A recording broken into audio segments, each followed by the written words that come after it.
You know, in our preparation coming in here to play a very, very good Johns Hopkins team, we talked about that we had to be able to move the basketball and be able to get the ball in some guys' hands and make some plays tonight. You know, I thought we were able to come in here as well as Hopkins under some very difficult circumstances this week, and we made it a point to focus on basketball and keep it about basketball and not get caught up on the distractions and stay in that way. I thought with our team, in the first 5 minutes, I thought it was very, very important that we came out and we established ourselves and showed that we could play, and that we could believe, based on our battle-tested experience leading up to this game. During the year, we started out hot. This young man suffered a very serious leg injury against Washington College, so our momentum, we slid against Messiah and we slid against Wilson, and I think some people overlooked us at that point. Then he got the flu in January, and we had some guys banged up. But what happened was, I knew, his teammates knew, that as we put everybody together with our inside-outside balance, and we're a very good defensive team, we felt like we were built for a moment like this. And I can tell you, our guys are humble, our guys are very driven, our guys are very well-respected on our campus, and they're successful in the classroom. And this year has been a year where we've been able to put a lot of energy and a lot of focus into our ability to coach basketball. And he is one of those guys that has led that as a sophomore. And tonight, folks, I see him do it in practice every day. Tonight was a night where it took Donye 50 minutes to will his style with his teammates, and we're super proud of him. For our athletic director and our student service people here at Penn State, we're very happy to give this to our Penn State-Harrisburg community. And we know we got a quick turnaround tomorrow for a very, very talented Yeshiva team, but we'll be ready. Questions? Coach, I think a lot of people thought you guys were just coming down here for crab cakes. What was the attitude of the team? I'm allergic to shellfish. All right, coming into it, Chris, what we wanted to do was, again, we talked about our preparation and we talked about what we've given to the game this year, and this was an opportunity. And it was an opportunity to go against Johns Hopkins University, that is a tremendous team. It's a tremendous institution. From the days of Bill Nelson to now the days of Coach Leffler. We talked to our kids about being in the moment and nothing else. Not look the record, it's a whole new second season. And the way we won our Lancaster Bible game in fashion the other week, to come back in and do it in 2 overtimes, these guys were saying, hey, we've been here, we've done this, we are winning. That is a sign of great leadership, and as a coach, you can balance and you can steady your ship when you've got guys that believe, and they believe in each other. Donnie, in that second overtime, I think you scored 8 of their team's first 14 points. What was the key for you in that second overtime? Just staying, believing. I feel like Coach said, we was battle tested, and we were ready for anything that people throw at us. I feel like overtime too, we embrace it. We're ready to play another 5 minutes, which you can't say that about a lot of teams, but I feel like our team is just ready to fight every second of the game. And I just wanted to make sure my team was put in a good position, so I stayed aggressive and they believed in me, so I think that worked out. Well, Coach, can I ask, you've been to D3 national championships, you've won one, you've seen D1 players. Can you talk about, this is a program record, this young man scored tonight against one of the best teams in the country on the biggest stage. Can you talk about where maybe that performance is ranked over your 20-some-year coaching career? It's the best. It's the best. And he's humble. He's very conscientious. This guy goes to class. He's a great student, and he's a great representative at Penn State. You know what he is? He's a Penn State man. And I can go back and I can say this about him, and I can say this about our team. We hired a full-time strength and conditioning coach 3-4 years ago, Ryan Bound, and we had a group of kids, freshmen and sophomores, that embraced it, and they bought into it. Hey, it is now, March 6th. We've been playing basketball for 6 months at Penn State-Harrisburg. We've never played this long before. We did not hit the wall because we were able to manage our legs, because of the physical condition our kids are in. And that's a credit to these guys working hard when nobody's watching. I'll put him in hey, he is and I think this guy would appreciate this, he's a dog. J.R. Holden was a dog. Mike Rhodes was a dog. Okay, Brian Bailey was a dog. Serena Rainey was a dog. Those guys, they don't fear the moment, and because they prepare and they do it, they get after it. So absolutely just proud of this guy. But he'll tell you, right, we're now playing 90 minutes here this weekend, and our job's not done. And that was the mindset coming into this. Connor Delaney for Johns Hopkins walked off, 15:36 left in the second half. Did you get a sense how much Johns Hopkins lost without him out there? You know what, sir?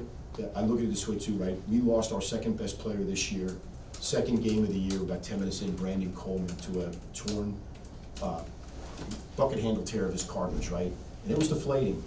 But at the same time, in the locker room that afternoon, right, our guys were, hey, next man up, and we got to rally and we got to battle around for our brother.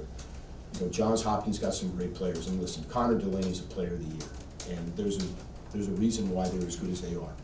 But you know, injuries and some of these things happen, and I'll tell you what, if you look at the way those kids battled and made shots at the end, I mean, the kid hit that shot at the end of the first overtime. Hey, he wasn't, no disrespect, he wasn't thinking about Connor at that time. He was thinking about trying to win. I think that's a testament to what Coach Loeffler and the Hopkins people have here. They were two great teams tonight, and we were very fortunate to come out on the good end of this. We made more plays, but I can't, again, we're not apologizing for being here. We were like the 15th seed going up against 2. We had an opportunity to come here just like we did when we were at Lebanon Valley. We were going to play and respect the game, whatever it took.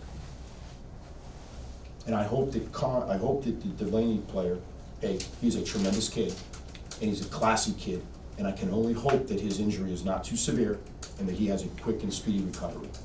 Because that is heartbreaking as a father and as a coach to see that happen to a young man.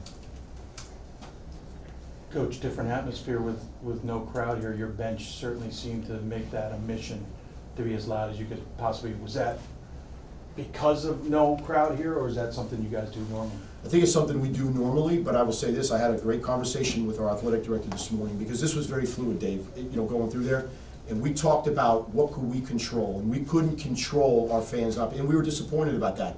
But we talked this morning at about 7:30, and we said, hey, we have to create an energy that's gonna propel our kids. And I can tell, right, coming in here, right from the start, up 10, it's easy to be into it. But when we were down 5 or 6 there, I thought our kids continued the battle, and hey, my play sheet, everything superseded when this guy looks at me and he said, Coach, get me the ball. Pretty smart coach when I got really, really good players there. So, that's a credit to our kids on the bench, and you know what? They pull for each other, because this guy treats every guy the same way. On the court, though, not all men are created equal on the court, and he lets his guys play with him. Any other questions? For either of you guys, there felt like a turning point, about 3.5 minutes left. Hopkins on a 15-0 run. Flagrant foul call on a scrum. Ball seems to be going in Hopkins' favor at that point. For either of you guys, what was the message because you called timeout immediately. It was your last timeout, actually about 5.5 left. Yeah.